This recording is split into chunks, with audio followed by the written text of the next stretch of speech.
on with this team, is there one storyline that you've noticed that, maybe other media members have not really picked up on, or maybe even the national media, but you're paying attention to that's going to be pretty relevant for the Mercury this season that fans should be paying attention to, that's caught your eyes so far, you think? Honestly, that's a great question. I have to say, like I mentioned earlier, how they should be paying attention to Phoenix Mercury's scouting team that go overseas and recruit all of this talent like they have done last year is what they should be paying attention to. And especially how Alyssa Thomas continues to be the defensive anchor is the two storylines media should be paying attention to. And especially, don't forget how Phoenix is being overlooked. Just don't. Hi everyone, Tim Kitzer with you, the voice of NBA Jam. From top journalists and authors to rising influencers and insiders, Hoopsology brings you the voices driving basketball forward. With elite guests and sharp analysis, Matt, Justin, and Alan keep you plugged into everything hoops. From downtown, boom shakalaka. She covers the Phoenix Mercury for the local W, the 9 Sports, and the Podium Finish. We have the pleasure in welcoming Aya Abdeen onto Hoopsology. Welcome to the show. Hello. Thank you for having me.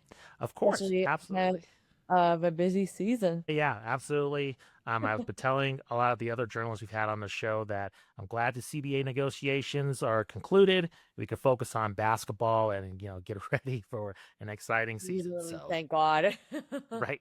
Yeah, totally feel you there. So let's jump into the Mercury. Last year, they tied for fourth, I believe 27-17. They beat New York and Minnesota in the playoffs before being swept by the Las Vegas Aces in the WNBA Finals. Before we get into this, the off season and just a season outlook, what was just your opinion of this last season? Now, coming from myself, not a WNBA expert, but somebody who watches the league, I was completely shocked by just the Mercury in terms of their rise and what if a spectacular run to the WNBA Finals. So what was it like for that team for, I would guess a lot of the media, outside fans, outside of Phoenix, not believing in them going to the final, but yet pulling this accomplishment off despite not being able to defeat the Aces? Honestly, I do have to say it was one of the most surprising seasons I've ever covered of the Phoenix Mercury so far, especially like entering my 4th year as a credentialed media reporter. I literally did not expect the Phoenix Mercury to make it this far into the finals, but in the long term, when it speaks into the volume is how the Mercury look to continue building their winning ways, especially after the departures of longtime stars Diana Taurasi and Brittany Griner. Honestly, like heading into the 2025 season, there was tons of questions which of the Mercury players would continue building onto the legacy of this franchise. And one of the words that the Mercury didn't have is definitely the continuity. Like, once I found out the Mercury would have faced the Aces, I immediately knew that the continuity is not what they don't have. I apologize. Let me just word it up again.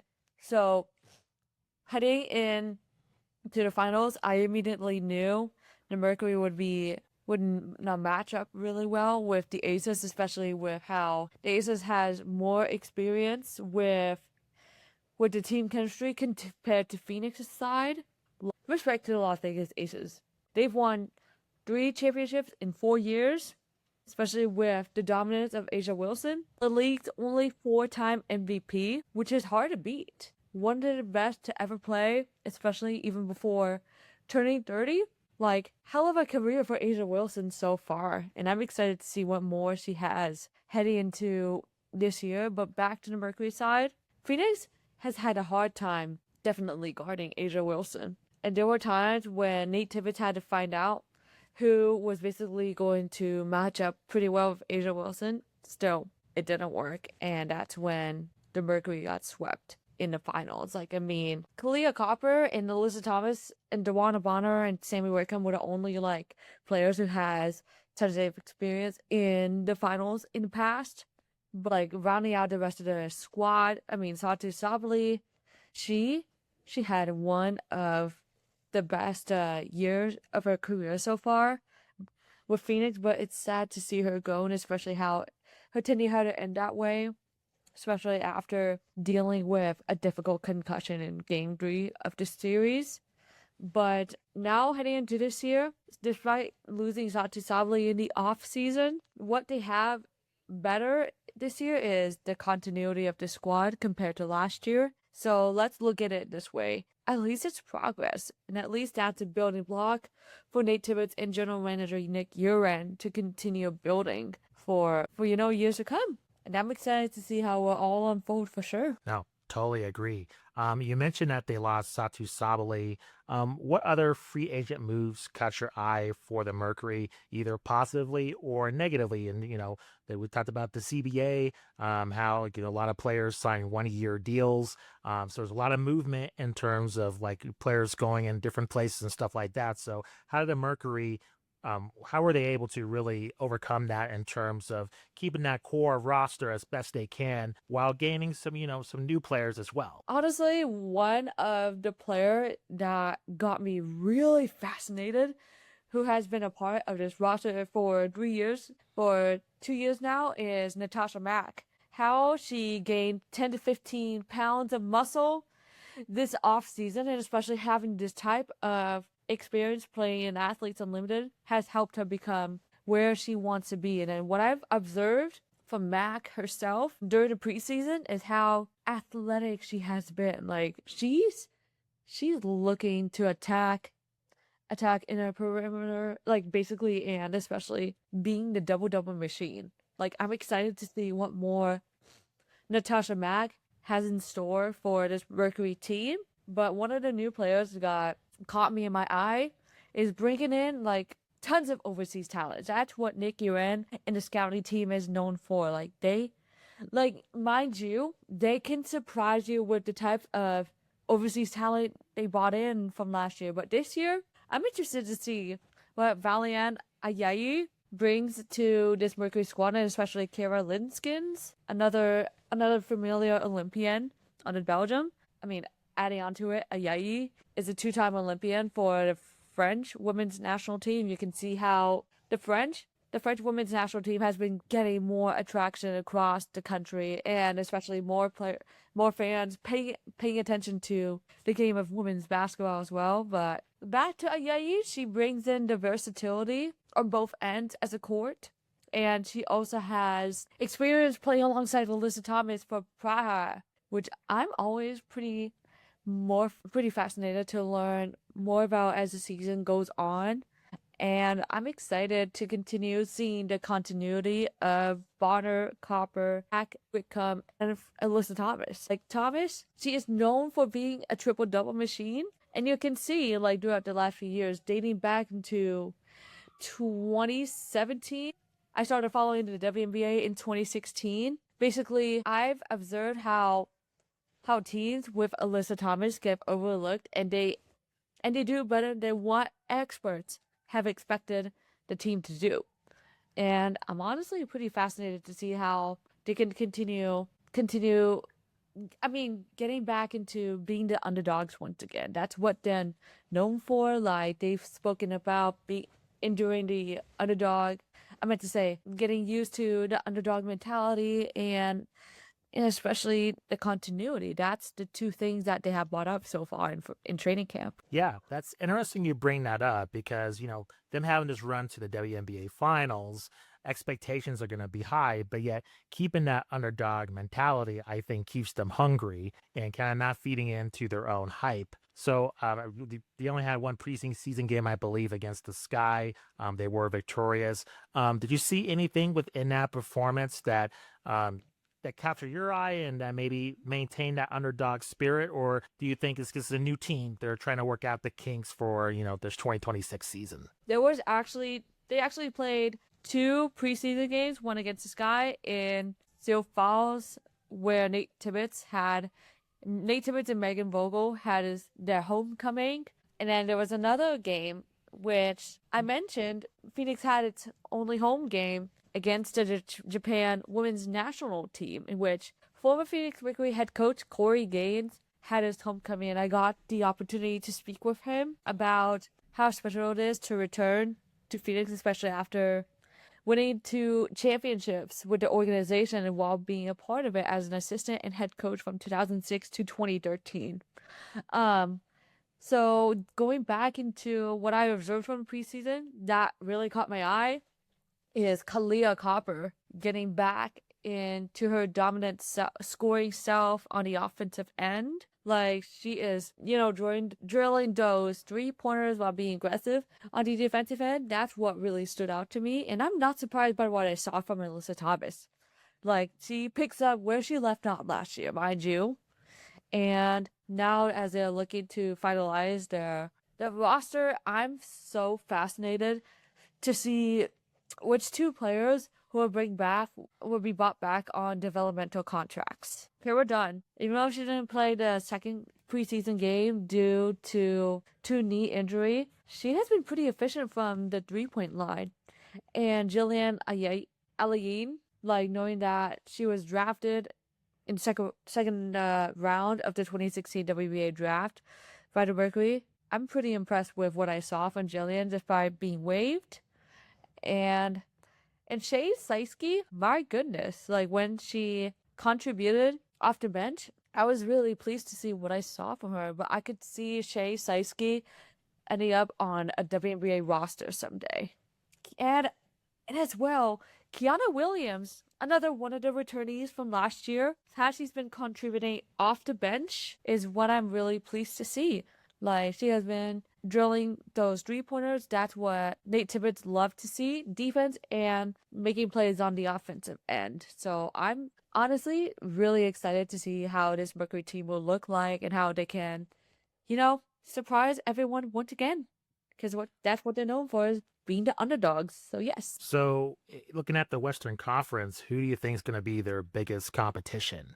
There's 2 expansion teams in terms of the Valkyries had their first season last season. Fire made their return. You have a lot of other teams kind of figuring it out.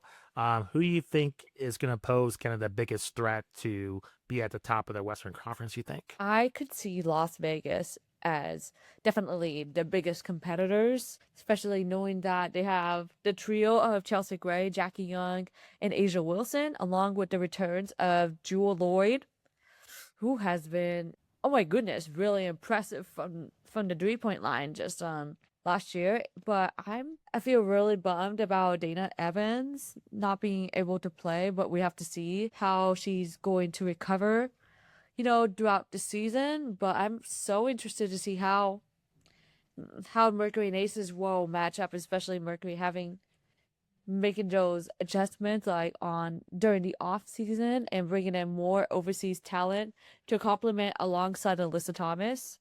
Not to mention about Monique Okoro-Makani, one like the point guard who has been pretty efficient and consistent on both ends of the court. So I'm pretty fascinated to see the matchup of the Aces and Mercury. And at the end, the Dallas Wings, they have loaded up in the front court, adding in, actually I have to word it this way, stealing two of their front court players of Jessica Shepard and Alana Smith.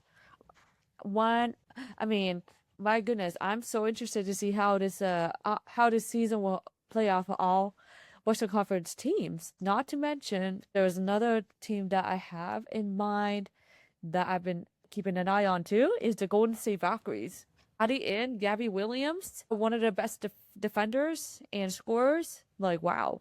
This is going to be such a fun season for months to come as well. And there's just a lot to, look forward to. Like, when it comes to matching up and comparing, like, talent of different teams as well. So I'm so excited. My top 3 that I have in mind is Golden State, Dallas, and Las Vegas, for sure. That makes sense. And it's cool to see the Wings, like you said, reloaded, especially after the previous seasons, them being vulnerable. I think that's pretty cool to see. Looking at their schedule, some teams kind of have that crazy schedule to begin with in terms of being on the road a lot, or kind of there's some struggles that might be because of the schedule. Are you worried about that with the Mercury, or is it kind of pretty standard from what you see earlier on with what the Mercury is going to go through in the schedule, you think, in the first half of the season? Well, honestly, they only have one back-to-back, which is good because so they can have like, good more reps. But what I'm really concerned about is about the road trips for sure. Like I remember last year when they went, I think 2 and 3 on the road, like in late July and early August.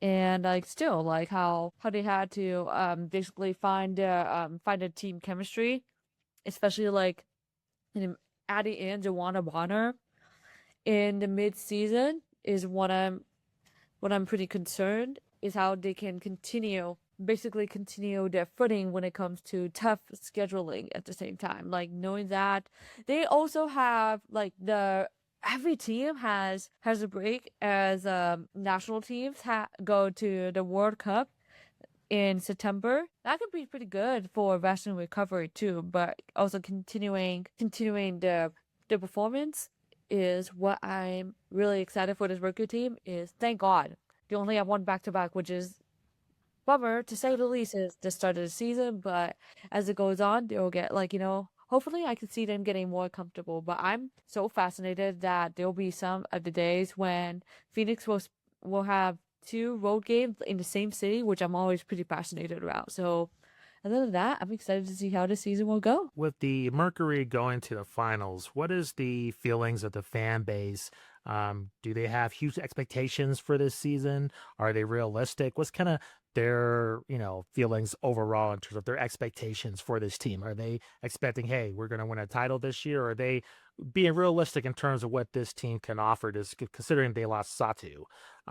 What's kind of their feelings heading into this season, you think? Honestly, it's hard to tell from my vision, like it honestly, it can be a mixture of we're going all in, or honestly, it's like being real with what they have in mind. Like they want to see them see them become the underdogs once again. Like you can see like what has happened like last year, but hopefully coming out with the title could be the icing on the cake for sure. So I'm honestly like there's a mixture of realistic and hype.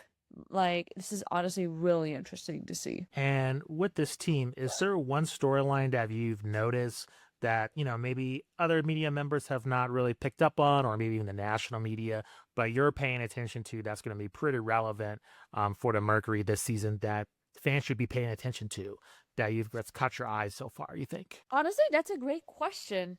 I have to say, like I mentioned earlier, how they should be paying attention to Phoenix Mercury's scouting team that go overseas and recruit all of this talent like they have done last year is what they should be paying attention to.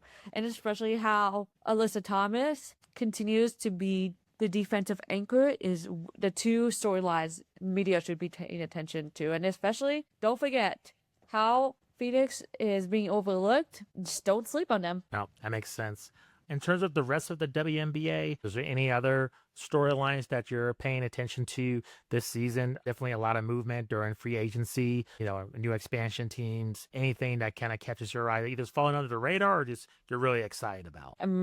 There's a lot of stories to, look forward to. The expansion teams, how they're paving the way for women's sports. I got to speak to Golden State Valkyries guard Veronica Burton earlier today about how it speaks volume to the Valkyries becoming the first $1 billion women's sports franchise. I mean, shout out to Megan Hall for the tweet when Burton said about the Valkyries' recent $1 billion evaluation. When you invest in women's sports, this is what happens. So I love the points Veronica Burton has made, and especially how she's been a part of the Valkyries since the beginning. Like, that's what I'm really excited to see, is learning about the things that I don't know as well. So I'm really excited to see how the expansion teams at the WNBA continue paving the way while the original teams, Los Angeles Sparks, New York Liberty, Phoenix Mercury, and Las Vegas Aces,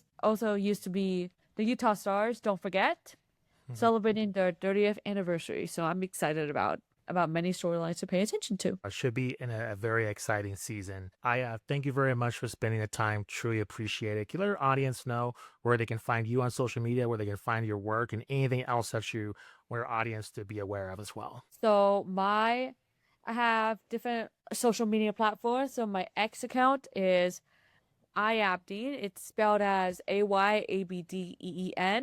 And I also have my Instagram page. I have actually two. Aya Abdeen being my personal, and the second one being Aya Abdeen Sports. It's like the same username, but with the sports like all in one. You can like find me as well on Blue Sky at Aya Abdeen. I'm so excited to bring in all the work that I have for you guys. My name Mercury. Awesome. Thank you very much for the time. Truly appreciating. Good luck covering the Mercury this season. Thank you. Thank you.